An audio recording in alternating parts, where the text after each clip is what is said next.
सबको धन्यवाद धन्यवाद धन्यवाद। मैंने टाटा ग्रुप पे एक सीरीज चालू कर रखी है जिसमें 6 वीडियो बना चुका हूँ, ये 7वीं वीडियो है। लास्ट वीडियो मैंने बताई थी टाटा स्टील पे, अब ये वीडियो है उसके सक्सेशन का। लास्ट वीडियो में हमने पढ़ा कि ये कंपनी बनी कैसे थी, अब इस वीडियो में अपन बात करेंगे ये कंपनी चली कैसे।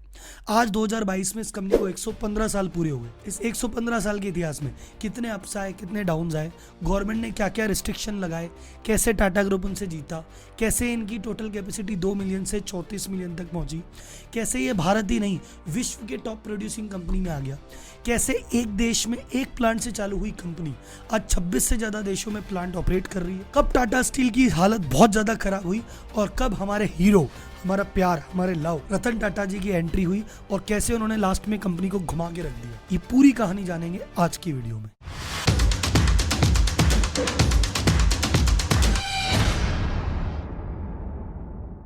टाटा स्टील की शुरुआत 1907 में हुई और हमने लास्ट वीडियो में 1947 तक की कहानी कवर की थी। 40 सालों का एक बार आपको रिकैप फटाफट दे देता हूँ। 1912 में पहली बार स्टील बनाया, 18 तक खूब मजे किए क्योंकि वर्ल्ड वॉर चल रहा था, बहुत भयंकर डिमांड थी, खतरनाक तो सेल्स बढ़ी, खतरनाक प्रॉफिट बढ़ा, बहुत मजे किए। 18 से 24 थोड़ी सी टेंशन हो गई, क्यों? क्योंकि जब एकदम से वर्ल्ड वॉर बंद हुआ तो डिमांड एकदम से घट गई और जो स्टॉक इतना सा पड़ा था वो झेलना, स्टॉक डंपिंग, दुनिया भर की चीजें हुई, वो थोड़ा लॉस वाला पीरियड रहा। उसमें दोराब जी टाटा को अपनी पर्सनल साइड भी बेचनी पड़ी, लेकिन कंपनी को इन्होंने संभाले रखा। 1924 से 1935 तक ग्रोथ दिखाई, अपनी धीरे धीरे प्लांट की कैपेसिटी 4 गुना कर ली। 35 से 40 फिर बल्ले बल्ले, क्योंकि फिर वर्ल्ड वॉर 2 चालू हो गया। 40 से 48 के बीच में 30 लाख टन से ज्यादा इन्होंने स्टील सप्लाई किया युद्ध में। पैसे बहुत कमाए, पर दिक्कत क्या हुई, वियर एंड टियर बहुत हो गया। 24 घंटे चले जा रही है, सालों से चले जा रही है, तो उसको अपग्रेड करने का टाइम ही नहीं मिला। तो उस समय तक काफी हालत खराब हो गई थी। धीरे धीरे मॉडर्नाइजेशन की जरूरत थी, पर वो हो नहीं पा रहा था। अब 1948 आते आते भैया गोरे अंग्रेज तो चले गए, काले अंग्रेज आ गए, मतलब हमारी सरकार आ गई, जो कि अच्छी बात है, खुशी की बात है। लेकिन उस समय जो हमारी भारत की प्रथम सरकार थी, उन्होंने socialist model, Samajwadi model apply किया। उस मॉडल में क्या है, उद्योग धंधे को बढ़ावा नहीं दिया जाता। वो कहते हैं या तो धंधा सरकार ही करेगी या सरकार से पूछ के करना पड़ेगा। उस समय लाइसेंस राज था, हर चीज का लाइसेंस, कंपनी खोलनी है तो लाइसेंस लगेगा, कंपनी का मॉडर्नाइजेशन करना है तो लाइसेंस लगेगा, कैपेसिटी बढ़ानी है तो लाइसेंस लगेगा। तो भयंकर इंस्पेक्टर राज वहां पे चला करता था। क्या बेचोगे, कितना बेचोगे, किस रेट पे बेचोगे, सब गवर्नमेंट से पूछना पड़ता था। एक एक अप्रूवल, छोटी छोटी अप्रूवल में सालों लग जाया करते थे। आप सोचो जितनी दिक्कत टाटा स्टील को अंग्रेजों के राज में एक्सपेंशन में नहीं आई, उतनी भारतीय सरकार के राज में आ रही थी। क्यों? उस समय ऐसी कमेटी थी कि आपको अगर स्टील के प्राइस भी बढ़ाने हैं तो साल में एक बार जाके सरकारी ऑफिसर के सामने बोलना पड़ता कि सर देखो रॉ मटेरियल महंगा हो रहा है, लेबर महंगी हो रही है, थोड़ा रेट बढ़ा दे क्या। बोले कितने रुपए बढ़ाओगे? 10 रुपए बढ़ा दे क्या? नहीं, 5 रुपए से ज़्यादा नहीं बढ़ा पाओगे। जितनी डिमांड करते आधा ही अप्रूव करते, ऐसा चल रहा था मामला।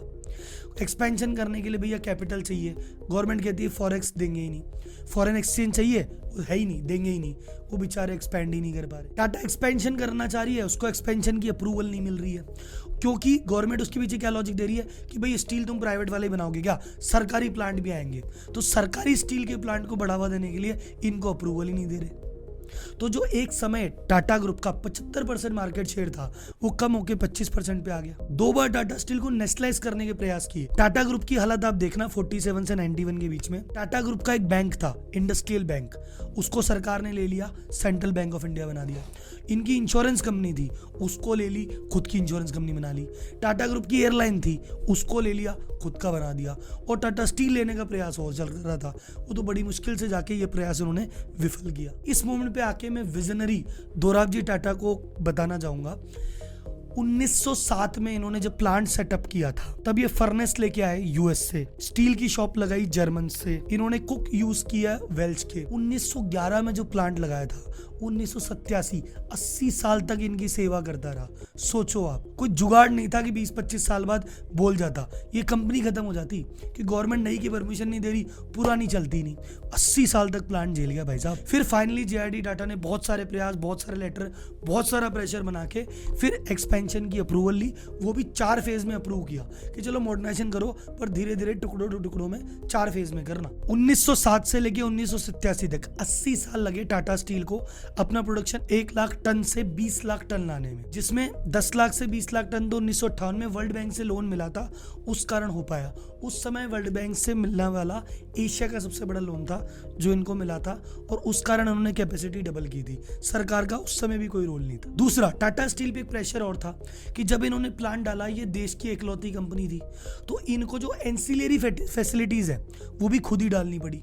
मतलब कि भैया स्टील बनाने के लिए एक टाइप का स्टील नहीं बना रहे, जितने टाइप का स्टील बनाना है हमको ही बनाना है। इसके लिए भैया अगर कोई कास्टिंग बनानी है तो कास्टिंग का प्लांट भी हमको ही डालना है, कोई मशीन चाहिए उसका प्लांट भी हमको ही डालना है, पेंट चाहिए वो भी हमको ही डालना पड़ेगा, फैब्रिकेशन है वो भी हमको ही करना पड़ेगा। तो आज की डेट में नॉर्मली कोई इंडस्ट्री लगती है तो क्या होता है कि मुख्य काम हम कर लेंगे, बाकी आउटसोर्स कर देंगे।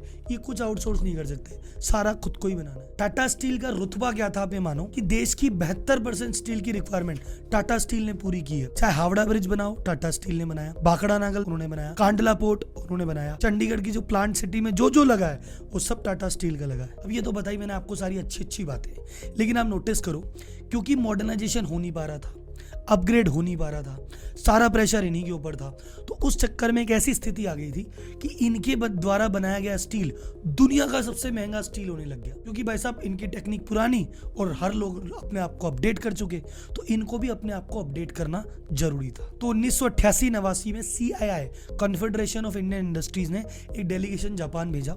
वहां पे जमशेद ईरानी जी गए, 1.5 महीना वहां रुके, वहां के प्लांट देखे कि वहां के स्टील के प्लांट कैसे काम करते हैं। वहां पे एक डेलीगेशन है JUSC, Japanese union of scientist and engineer, उनसे मिलके इन्होंने नोट्स बनाए कि देश में क्या क्या होना चाहिए। और उनमें नोट्स में सबसे इंपॉर्टेंट चीज थी कि क्वालिटी पे जो ध्यान देना है वो सबसे इंपॉर्टेंट जरूरी है। दूसरी बात, ये क्वालिटी पे ध्यान, नॉर्मली क्वालिटी पे ध्यान कौन देगा, सुपरवाइजर, उसको कहते भाई तू ध्यान रखना रे, और कोई नया चेंज करना है तो इंजीनियरिंग डिपार्टमेंट को। जापान में क्वालिटी का जो ध्यान है टॉप के MDs रखते हैं, तो इन्होंने कहा इसको ना जूनियर लेवल पे नहीं, सीनियर लेवल से ड्राइव करना पड़ेगा और किसी सीनियर की नज़र में ये चीज़ें करनी पड़ेगी। ओनर चला गया, सब कुछ समझ में आ गया, वो आके अपने एम्प्लॉय को समझा रहा है ऐसे करो ऐसे करो। एम्प्लॉय कहते हैं क्या फालतू की बातें कर रहा है। टाटाज यहाँ पे डिफरेंट है, उन्होंने अपने 120 एम्प्लॉय को ब्रिटेन भेजा कि तुम जाओ देख के आओ कैसी कैसी मशीनें होती है और वर्ल्ड में क्या क्या चल रहा है।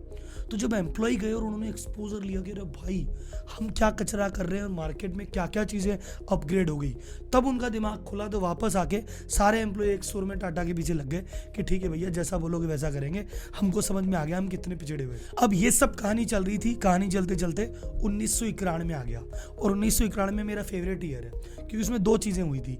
एक तो भारत लिबरलाइज हुआ था, और 1991 में ही JRD टाटा ने 53 साल की चेयरमैनशिप के बाद बागडोर रतन टाटा के हाथ में सौंपी थी। तो 1991 का दौर था, मार्केट खुल गया, गवर्नमेंट ने कहा कोई अप्रूवल की जरूरत नहीं, कोई लाइसेंस की जरूरत नहीं, कोई करना है जैसे करो, और एकदम प्राइवेट सेक्टर को खुला छोड़ दिया।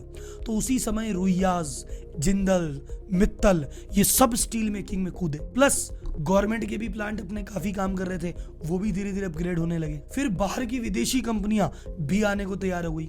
साउथ कोरिया की निप्पन स्टील कहती है हम भी इंडिया में प्लांट डालेंगे।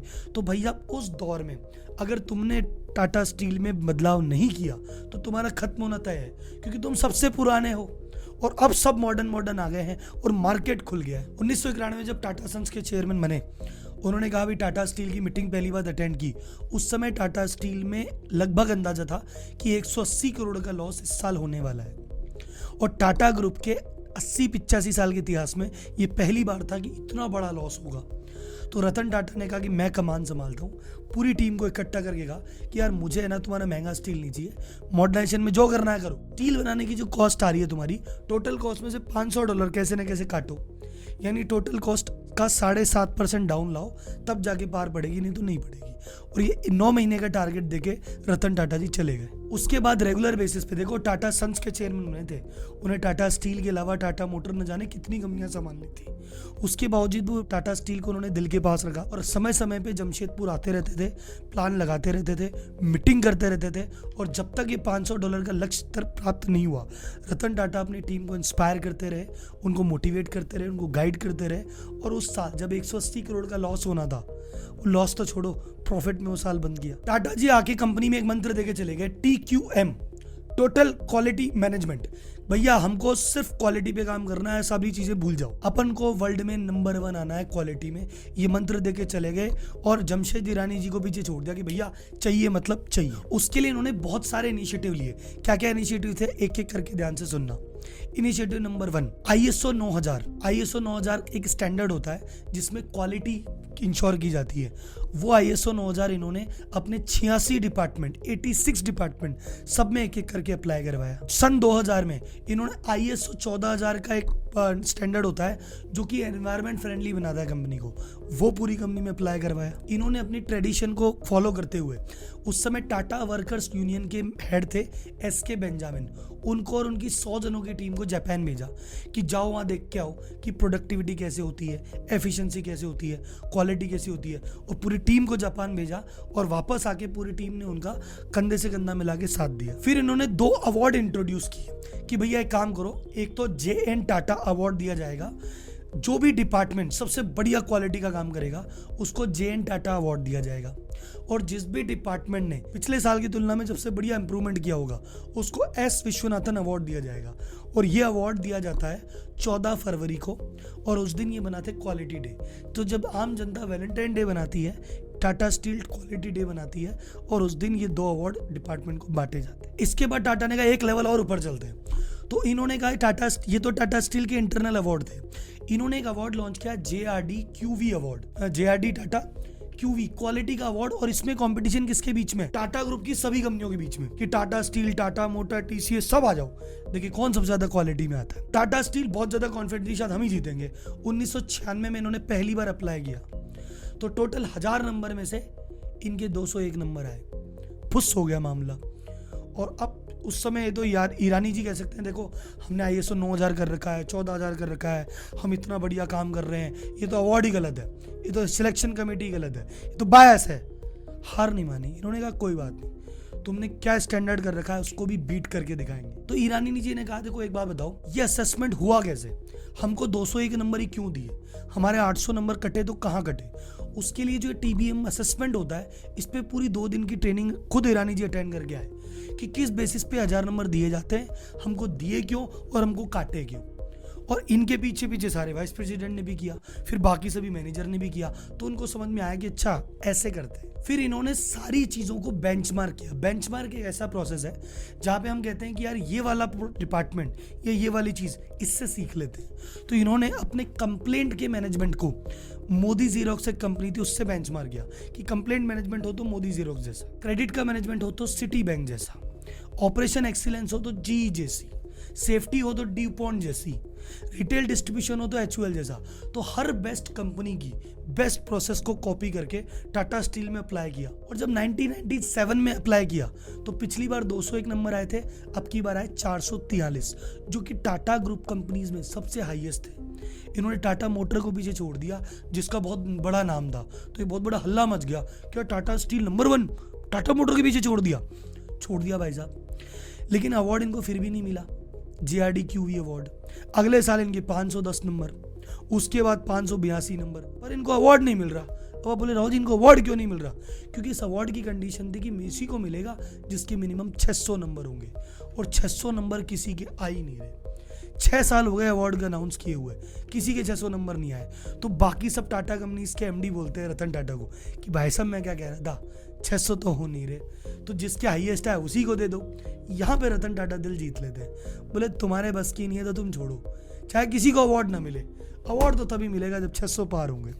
तो 6 साल के बाद टाटा स्टील पहली कंपनी बनी जिसने ये अवार्ड जीता 616 नंबर लाके, और ये अवार्ड रतन टाटा ने अपने हाथ से दिया, और सभी टाटा ग्रुप की कंपनी के MD ने खड़े होकर तालियां बजाई इनके लिए। 1999 में इन्होंने SAP का इम्प्लीमेंटेशन किया, जो कि एक ERP सॉफ्टवेयर होता है जिससे चीज़ें बढ़िया होती है। तो बड़े बड़े एक्सपर्ट ने मना किया, अरे SAP का इम्प्लीमेंट करोगे तुम्हारे डिस्पैच डिस्टर्ब हो जाएंगे, 1 महीना तुम्हारे डिस्पैच डिस्टर्ब रहेंगे। इन्होंने कहा चाहे 6 महीना हो जाए SAP तो इम्प्लीमेंट होगा।